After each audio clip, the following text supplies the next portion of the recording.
অংশগ্রহণ করছে। দর্শক, আমরা একটু ঘুরে দেখা দিতে চাই যে কি পরিমাণ যে মা বোনেরা সহ সাধারণ জনতা তারা কিন্তু উপস্থিত হয়েছেন। তো আমরা আরেকটি বিষয় জানিয়ে রাখতে চাই, ডক্টর শহীদুল আলমের নমিনেশন না দেওয়ায় বিএনপির অঙ্গ সংগঠনের সকল নেতৃবৃন্দ তারা কিন্তু আজ রাজপথে অবস্থান করছেন। দীর্ঘ প্রায় 9 দিন ধরে এই অবরোধ চলে আসছে। তার এত জনপ্রিয়তা ভিডিওতে আপনারা দেখতে পাচ্ছেন যে হাজার হাজার লোক কিন্তু তারা এখানে রাস্তায় অবস্থান করে তারা কিন্তু প্রতিবাদ জানাচ্ছেন। তাদের একটাই দাবি, ডাক্তার শহীদুল্লাহকে নমিনেশন দেওয়া হোক। দলের আমরা শহীদুল আলমের নমিনেশন চাই।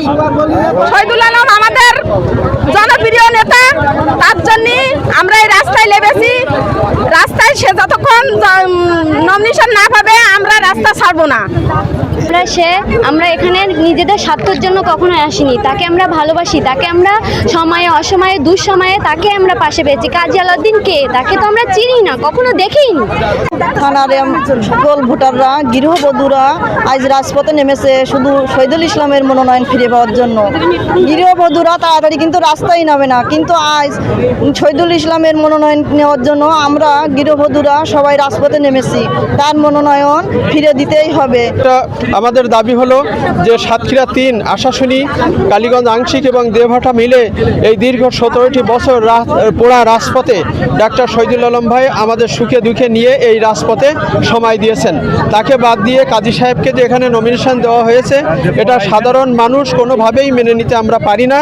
কারণ এতদিন পর্যন্ত 17 বছর আমরা দেখেছি যে তার সাইনবোর্ড শ্যামনগরে সাইনবোর্ডগুলো তুলে রাতারাত্রে আশাশুনিতে দেওয়া হয়েছে, যে কারণে আজকে দেখা যায় যে সাধারণ মানুষ ক্ষিপ্ত হয়েছে।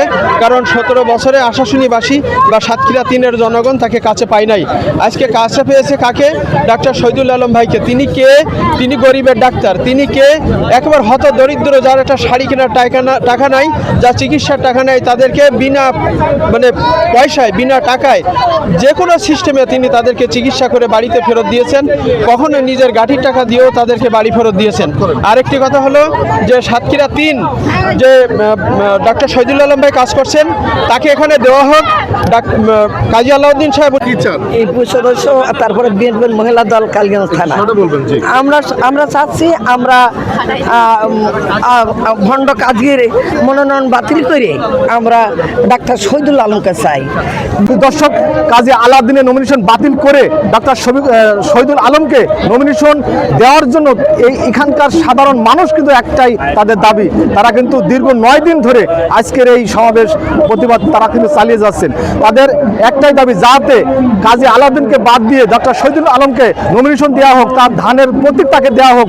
আজকের দিনে সাধারণ মানুষ তারা কিন্তু শান্তি পাবে, সুযোগ সুবিধা বেশি পাবে, এটাই কিন্তু তাদের প্রত্যাশা। তাদের একটাই দাবি, আগামী দিনে এই নমিনেশন বাতিল করে ডক্টর শহীদুল আলমকে নমিনেশন দেওয়া হোক।